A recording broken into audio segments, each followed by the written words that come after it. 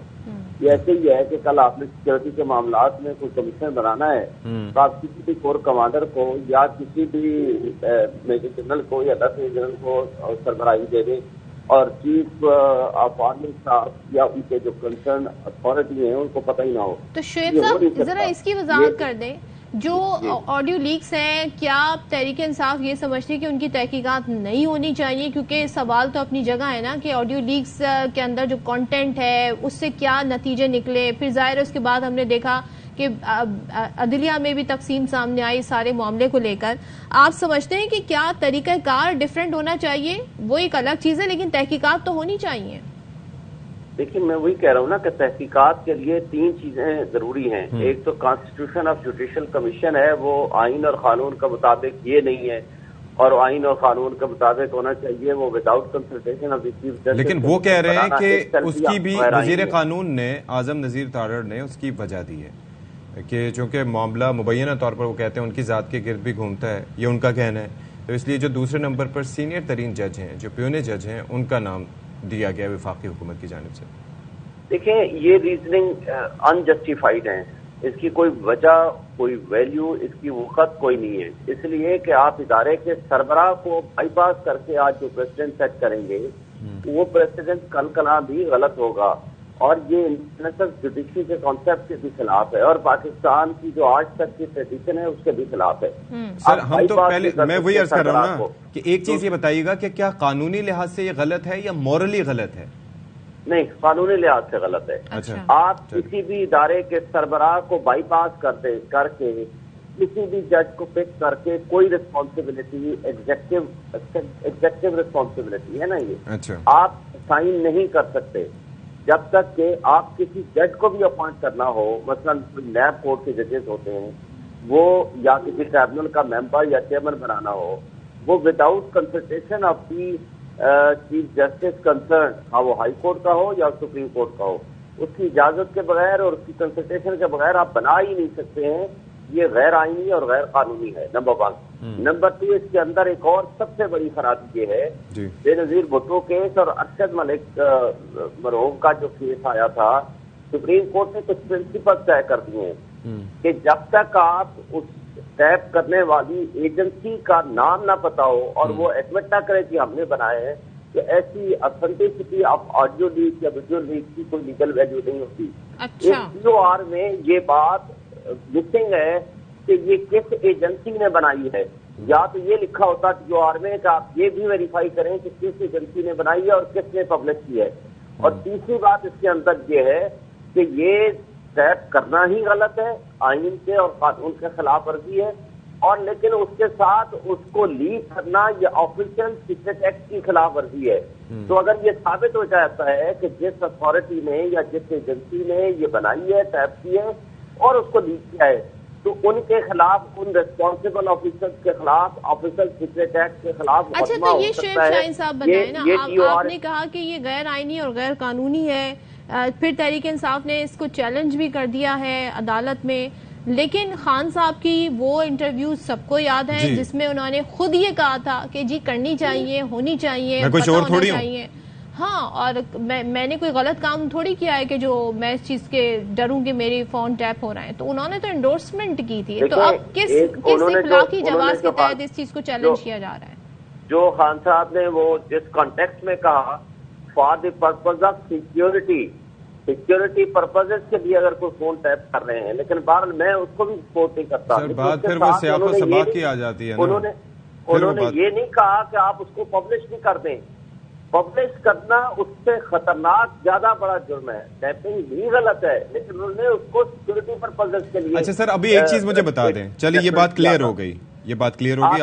آپ ایک بات اور ہے, وہ اس میں جب کنڈکٹ آف ججز کے متعلق کوئی ایشو ہو تو آرٹیکل 209 کے تحت سپریم جوڈیشل کونسل کے بغیر کوئی بھی اتھارٹی اس پہ نہ انکوائری کر سکتی ہے, نہ اس پہ پروسیڈ کر سکتی ہے, نہ سپریم کورٹ کے جج کو طلب کر سکتی ہے. تو اس لیے, اور جو سپریم جوڈیشل کونسل ہے وہ بھی ایک انکوائری کمیشن ہوتا ہے, کیونکہ اس کو بھی سزا و جزا دینے کا اختیار نہیں ہے, وہ ایک آئینی ادارہ ہے. اس کے بغیر ریکمنڈیشن بھیجتا ہے صدر کے خلاف کسی کی تحقیقات. اچھا, لیکن مجھے ایک چیز بتائیے کہ اب جو ہے وہ معاملہ, ایک تو یا تو پھر اس ایکٹ کے خلاف آپ لوگ جائیں عدالت میں, جو 2017 کا یہ جو انکوائری کمیشن ایکٹ ہے, کیونکہ اس ایکٹ کے اندر کسی بھی سیاسی جماعت یا پھر کسی بھی یا پھر چیف جسٹس صاحب سے یا کسی سے بھی مشاورت کی کوئی شرط عائد نہیں کی گئی ہے. ایک نوٹیفیکیشن کے ذریعے کہا گیا ہے کہ وہ بنا سکتی ہے کورٹ. اب یہ ہے کہ اگر وہ ٹھیک نہیں ہے تو پھر بجائے اس کے کہ اس کے تشکیل کے اوپر آپ جائیں کہ یہ ایکٹ ہی ٹھیک نہیں تھا کہ جو 2017 میں بنایا گیا تھا انکوائریز کے لیے, ایسا ہوگا کیا؟ نہیں, جو ایگزیکٹو آرڈر ہے اس کو پڑھا جائے گا with the principles laid down by the superior courts, by the supreme court, پھر آئین اور قانون کے تناظر میں دیکھا جائے گا. اچھا, اور پھر یہ نہیں ہو سکتا کہ اس کو ان آئسولیشن کے ایگزیکٹو آرڈر کو ہم اٹھا کر کے یا اس ایکٹ کی پروویژن کے ساتھ آپ آئین کی جو یعنی آئین کے جو بنیادی پرنسپلز ہیں, یعنی انڈیپینڈنس آف جوڈیشری کے کانسیپٹ کو ساتھ رکھ کے پھر آپ نے آگے چلنا ہے.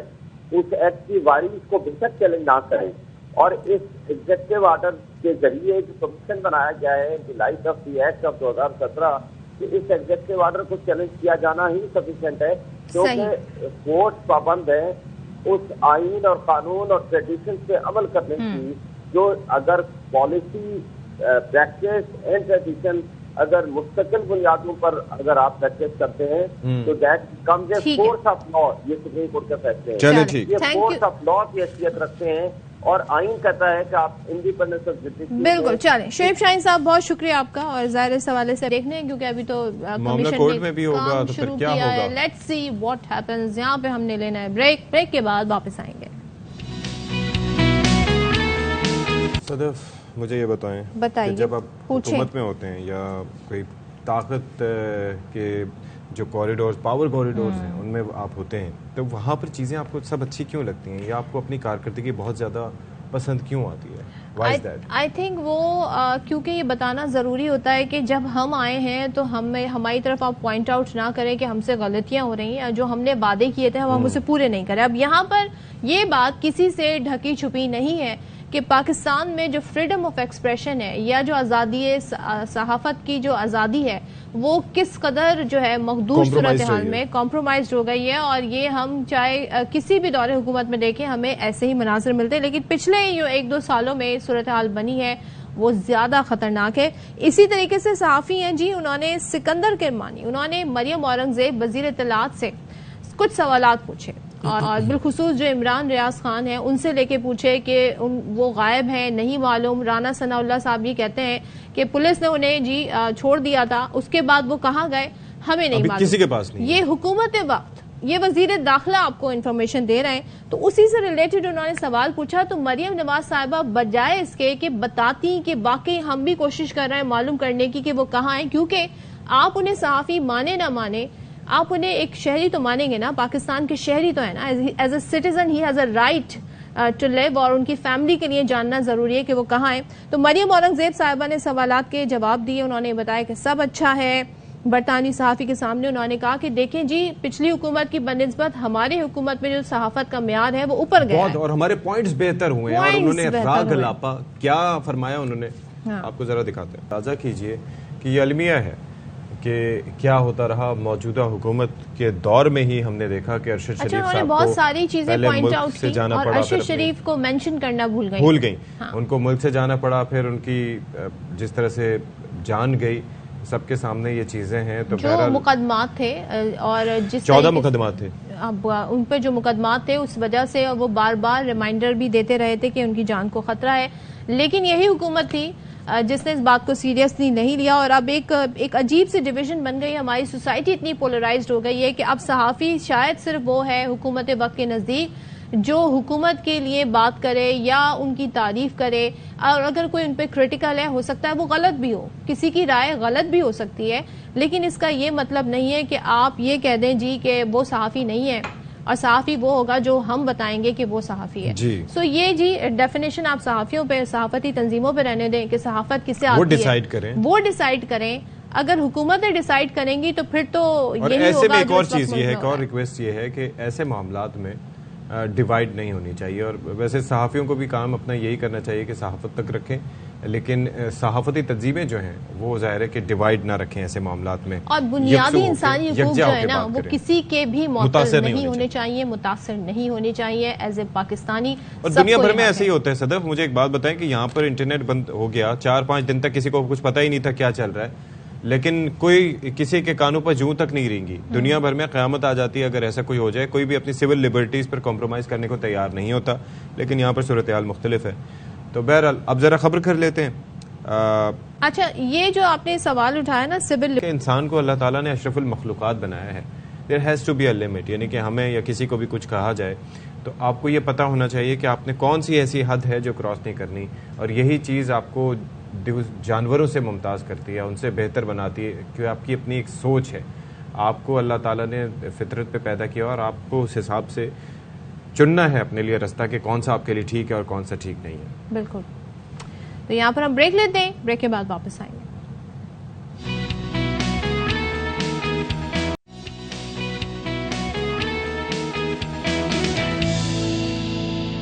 اچھا جی، ویلکم بیک ونس اگین. یکایک یہ کیا ماجرا ہو گیا، جنگل کا جنگل ہلا ہو گیا. ہاں جی، ایسے ہی ہے. ہم ایک دم جو ہے وہ ہم نے اڑان بھری ہے اور ہم پہنچے ہیں پرندوں کے پاس. پنچھیوں کی بات کر رہے ہیں. ہاں جی، میں بیسیکلی مجھے کہا جا رہا ہے انرجی، تو میں یہ سوچ رہا ہوں کہ جناب آپ یہ دیکھیے ذرا کہ ایک دم پرندوں کی جانب آپ اڑان بھریں گے تو آپ سوچیں گے، تھوڑا سا کنفیوز ہوں گے کہ انرجی کیسے ہونی چاہیے. تو پرندوں کی انرجی کا ذرا تذکرہ کر لیتے ہیں. کراچی کا علاقہ جو ہے وہ لیاقت آباد ہے. لیاقت آباد ویسے تو کئی حوالوں کی وجہ سے جانا جاتا ہوگا، لیکن وہاں پر ایک بڑی چیز یہ ہے، دلچسپ چیز یہ ہے کہ وہاں پر پرندے بھی فروخت کے لیے لائے جاتے ہیں اور وہاں پر ایک پرندہ مارکیٹ بھی ہے. I wasn't aware. ٹھیک ہے، تو وہاں پر چوزے بھی لائے جاتے ہیں اور ٹرکیز بھی لائے جاتے ہیں. کبھی آپ وہاں سے گزرے نہیں؟ دیکھی نہیں مارکیٹ. اچھا چلے، علی حسن ہمیں بتا رہے ہیں اور اشفاق بھی دیکھ لیں گے رپورٹ کہ کہاں پر ہے مارکیٹ اور کیسی ہے. مجھے پیرٹس کا بڑا شوق ہے، ایز اے پیٹ میں رکھنا چاہتی ہوں. اچھا چلیں، اچھا ہے، خرچ کریں پیسے اور رکھیں اور پھر ان کو پالیں، اس کا خیال اور بھی جب رکھنا وہ پڑے گا. بچے دیں تو پھر آپ کچھ ہمارے بھی یہاں پر پی سی آر میں ادھر ادھر بانٹ دیجیے گا. آپ اتنی ایکسٹریم باتوں میں مطلب کہاں پہ پہنچ جاتے ہیں آپ؟ ترقی کرنی ہے نا. ترقی کلوزنگ نہیں کرنی، بریک لینا ہے. بریک کے بعد آ رہے ہیں.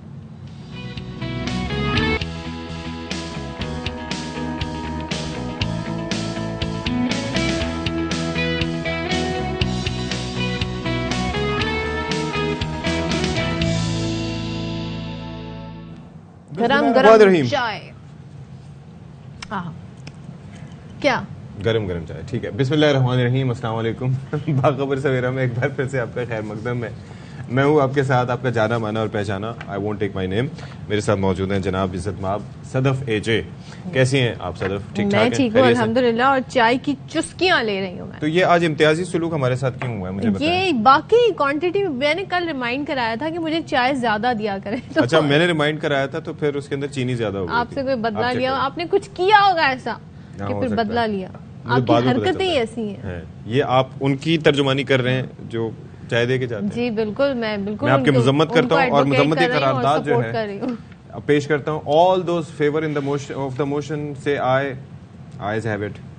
ٹھیک ہے, ذرا بات یہ ہے کہ خود ہی کہتے ہیں نا, خود ہی جج بھی, خود ہی جیوری بھی اور خود ہی ایگزیکیوشنر بھی. ہاں ویسے ہی ایسے ہی. اگر ایسا ہو تنخواہ بڑھانے کے حوالے سے ہمیں کوئی قرارداد پیش کرنی ہے اور اس کے اوپر ہم دونوں کے منظوری کام کرتے ہیں نا, ہم کل قرارداد بنا کے لاتے ہیں, خود ہی آپس میں ووٹنگ کر لیتے ہیں اور تنخواہ بڑھوا لیتے ہیں, قرارداد منظور ہو جائے, اور اس کے بعد ہم اندر آنے کے لیے ہمیں اجازت درکار ہم آگے بھیجتے ہیں سائن کرنے کو. پلاننگ چیک کریں آنیر صدر صاحب کو, صدر کے دستخط کے بعد قانون بن جائے گا. صدر صاحب کو بھیجیں گے نا, اگر وہ ریجیکٹ کر دے تو ان کا استحقاق ہے, نہ کریں تو کیا بات ہے. پھر 15 دن بعد خود قانون بن جائے گا. استغفر اللہ. اچھا جی, تھوڑا سا let's be serious about it. بات دراصل یہ ہے کہ ایک جانب گرمی ہو رہی ہے جی, اور دوسری جانب ابھی موسم, آج صبح جس طرح سے صدف نے بھی تذکرہ کیا تھا کہ موسم خوشگوار ہو گیا, تو یہ ہے کہ تھوڑا سا ابھی موسم بھی سمجھنے کی کوشش کر رہا ہے کہ میں کروں کیا, کس طریقے سے بہیو کروں, بیکاز گرمی کی شدت اتنی ہوگی اس دفعہ کہ جو بجلی کے بلز آئے ہیں انہوں نے حالت خراب کر دی, یعنی کہ پچھلے مہینے سے ڈبل. اور ابھی تو شروعات ہے. ابھی دیکھیں اگلے مہینے کیا ہوتا ہے, پھر اس کے اگلے مہینے کتنا بل آتا ہے, آپ کہیں گے یہ کیا ہو رہا ہے میرے ساتھ. اللہ رحم فرمائے. اور آپ دیکھیں کہ مطلب ابھی یہ 100 200 300 یونٹس پہ یہ حال ہے صدف, جبکہ ہمیں بتایا جاتا ہے جی 300 یونٹس والوں کے لیے بڑی رعایت ہے. کہاں ہے رعایت؟ وہ رعایت ہی سب دیکھ رہے ہوتے ہیں. خیر, ٹاپ سٹوری شامل کر لیتے ہیں, پھر آگے بات کرتے ہیں. دکھ اتنے آگے ہی بات کریں گے اب.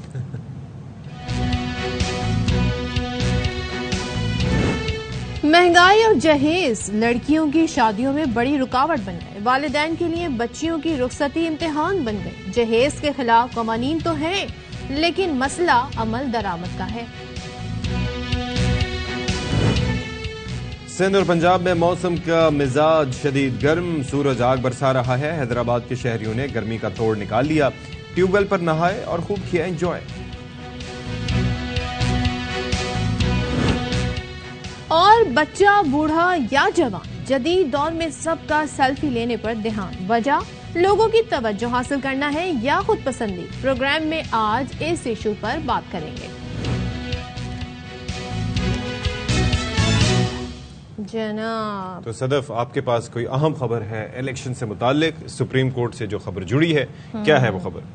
سپریم کورٹ سے جڑی خبر جناب, یہاں تو خیر بہت ساری ہمارے پاس خبریں آ رہی ہیں, اور سب سے پہلے آپ کو خبر دیں جی, اور یہ الیکشن سے متعلق معاملہ ہے اور ظاہر ہے کہ آج سماعت ہونی ہے.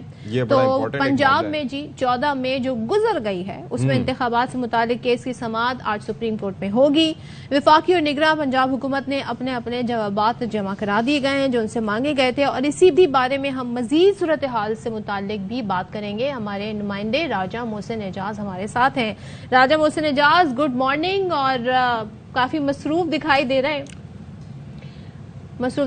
راجہ محسن اعجاز. راجہ صاحب کی لائن ہم کنیکٹ کرنے کی کوشش کر رہے ہیں, اور انہوں نے اسکائی بلو کلر کی شرٹ پہنی ہوئی ہے.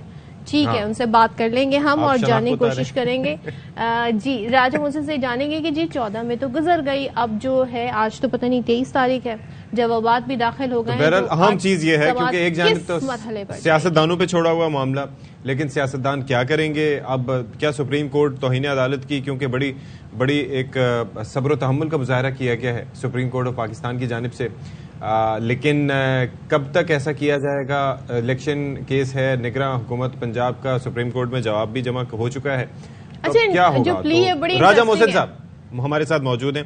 راجہ محسن صاحب, اس سے پہلے کہ ہم آپ سے بات کرتے ہیں, ہم نے آپ کو موبائل فون میں کالز کو ڈھونڈتے ہوئے دیکھا, تو وہ منظر بھی ہمارے کیمرے نے قید کیا. شرٹ کا کلر بھی بتا دیا لوگوں کو بتا دیا تاکہ آپ فرار نہ ہو سکیں. تو راجہ صاحب بتائیں, آج جو کیس کی جس کی سماعت ہو رہی ہے, تو آج کیا ایکسپیکٹیشنز ہیں؟ کون ابھی تک پہنچ چکا ہے؟ کب سماعت شروع ہوگی یا سماعت شروع ہو چکی ہے؟ دیکھیے آج 12 بجے کا وقت رکھا گیا ہے سماعت کے لیے، اور ابھی تک جو ہے وہ جو متعلقہ فریقین ہیں وہ سپریم کورٹ آف پاکستان نہیں پہنچے، ابھی کچھ وقت باقی ہے.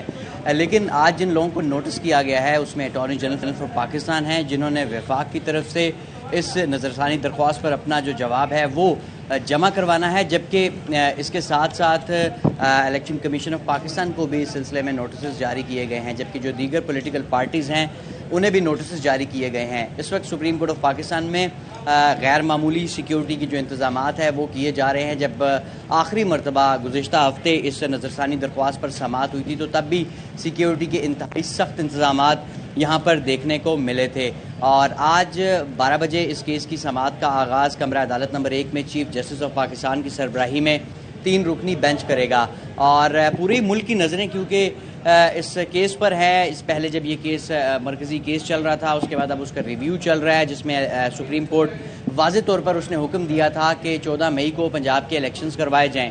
اس کے ساتھ ساتھ 3 مرتبہ ڈیڈ لائنز دی گئیں فنڈز کے حوالے سے. پہلے کہا گیا 10 اپریل تک دیں، نہیں ملے فنڈز، پھر کہا گیا 17 اپریل تک دیں، فنڈز نہیں ملے، پھر 27 اپریل کی ڈیڈ لائن تھی، اس میں بھی فنڈز نہیں ملے، پھر 14 مئی جو الیکشن کی ڈیٹ تھی وہ بھی گزر گئی، اور اب یہ نظرثانی درخواست چل رہی ہے. اور چیف جسٹس آف پاکستان اپنے مختلف ریمارکس میں اس الیکشن سے متعلقہ جو 2 کیسز سپریم کورٹ میں پینڈنگ ہیں اس میں متعدد مواقع پہ یہ بات کہہ چکے ہیں کہ جو ہمارا 14 مئی کو الیکشنز کروانے کا حکم ہے وہ اپنی جگہ پر موجود ہے. اب 14 مئی گزر چکی ہے، لیکن وہ حکم نہ ماننے پر عدالتی احکامات کی حکم عدولی کے کچھ کانسیکوینسز بھی ہو سکتے ہیں. اور ابھی تو کیونکہ ریویو چل رہا ہے، جس ریویو کی دوسری سماعت ہوگی، اور جو سپریم کورٹ آف پاکستان میں پہلی سماعت ہوئی تھی وہ ایک روٹین کی جو پہلی سماعت جس طرح ہوتی ہے، صرف نوٹسز جاری کیے گئے متعلقہ فریقین کو، اور انہیں یہ کہا گیا تھا کہ آپ اپنی جو کنسائز سٹیٹمنٹس ہیں، تحریری گزارشات اس پورے معاملے کے اوپر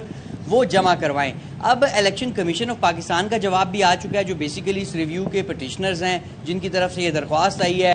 نگراں پنجاب حکومت نے بھی اپنا جواب جمع کروا دیا ہے، وفاق نے بھی اپنا جواب جمع کرا دیا، اور وفاق کے جواب میں جو ایک انٹرسٹنگ چیز ہے وہ یہ ہے کہ انہوں نے 14 مئی کو الیکشن کروانے کا جو سپریم کورٹ کا حکم تھا اس کے اوپر کہا ہے کہ اس پر نظر ثانی کی جائے، جبکہ نگراں پنجاب حکومت نے فوری طور پر الیکشنز کی مخالفت کی ہے، اور انہوں نے ایک دفعہ پھر سیکیورٹی کے جو خدشات ہیں وہ وجہ بتائی ہے، اور یہ کہا ہے کہ جتنی ڈپلائمنٹ چاہیے سیکیورٹی فورسز کی، پولیس کی اس الیکشن کے لیے وہ اس وقت دستیاب نہیں ہے. اور اس وقت اگر الیکشن ہوتا ہے تو صرف 77,000 پولیس اہلکار دستیاب ہوں گے، جبکہ جو چاہیے ان کی تعداد 1.5 لاکھ سے بھی زیادہ ہے. تو یہ کافی زیادہ کمی کا سامنا بتایا گیا ہے الیکشن کمیشن نگراں پنجاب حکومت نے اپنی رپورٹ میں. اس کے ساتھ ساتھ وفاق نے اپنے جواب میں یہ کہا ہے کہ جو اختیار ہے الیکشن تاریخ دینے کا وہ سپریم کورٹ کے پاس نہیں ہے، یہ الیکشن کمیشن آف پاکستان کے اختیارات کو غیر مؤثر کیا گیا یہ تاریخ دے کر.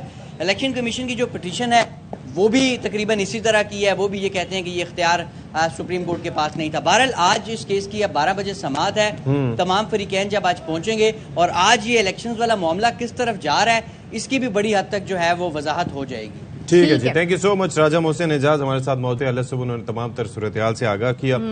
دوسری جانب ہم تذکرہ کر رہے تھے کہ عمران خان صاحب آج پیش ہوں گے مختلف مقدمات میں اسلام آباد کی انسدادی دہشت گردی عدالت میں، اور اس وقت جب ہم آپ سے بات کر رہے ہیں تو لاہور سے اسلام آباد ان کا سفر جاری ہے.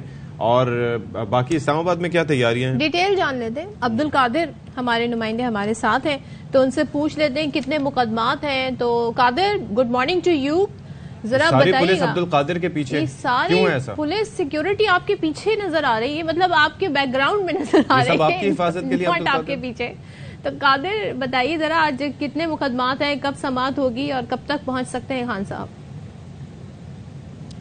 دیکھیں یہ تو کیمرے کے اس پار آپ کو پولیس اہلکار نظر آ رہے ہیں. میں جوڈیشل کمپلیکس کے باہر اس وقت موجود ہوں اور میں آپ کو بتا نہیں سکتا کہ میں کتنی مشکل کا سامنا کرتے ہوئے یہاں پر پہنچا ہوں. آپ کے پروڈیوسر صاحب کوئی 10 بار فون ملا چکے کہ پہنچ گئے یا نہیں پہنچ گئے یا نہیں، تو ایک راستہ بند، دوسرا راستہ بند، تیسرا بند، پیدل چلتے ہوئے یہاں پر پہنچا ہوں. آس پاس چاروں اطراف میں پولیس اہلکار موجود ہیں، رینجرز کی نفری موجود ہے، اور جو دیگر سیکیورٹی اور قانون نافذ کرنے والے ادارے ہیں ان کے حکام بڑی تعداد میں موجود ہیں.